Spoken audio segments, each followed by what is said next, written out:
நாட்டுல பல கோடி மக்கள் பச்சையா கிடக்குறான். அவன் வீட்டுல விளக்கேத்துங்க, அப்புறம் வீடு வீடுக்கு விளக்கேத்து. எந்த வீட்டுல விளக்கேத்தல, எந்த வீட்டுல விளக்கேத்தல, இருட்டியா இருக்கான். சினிமாத்துறை சார்ந்த நபரை நீங்க எப்படி பாக்குறீங்க?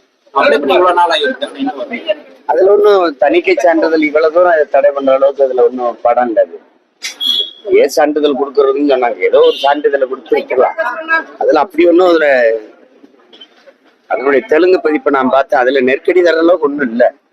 அதுக்கு எதுக்கு இவ்வளவு இது பண்ணணும்? அது இழுத்தடிக்க வேண்டிய அவசியம். சுதந்திர பணியில இருக்கு கருத்து சொல்லியிருக்காரு.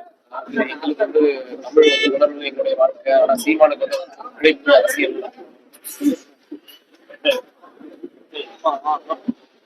உயிரோடு இருக்கிறாங்கல்ல, அவங்கள பத்தி பேசணும். செய்திகளை உடனுக்குடன் தெரிந்து கொள்ள கீழ்கண்ட கேபிள் மற்றும் டிடிஹெச் நெட்வொர்க்குகளில் எம்நாடு செய்தி தொலைக்காட்சியை காணுங்கள். பாதகம் செய்பவரை கண்டால் நாம் பயம் கொள்ளலாகாது பாப்பா. மோதி மிதித்து விடு பாப்பா, அவர் முகத்தில் உமிழ்ந்து விடு பாப்பா. அண்மை செய்திகளை உடனுக்குடன் தெரிந்து கொள்ள இணைந்திருங்கள் எம்நாடு தொலைக்காட்சியுடன்.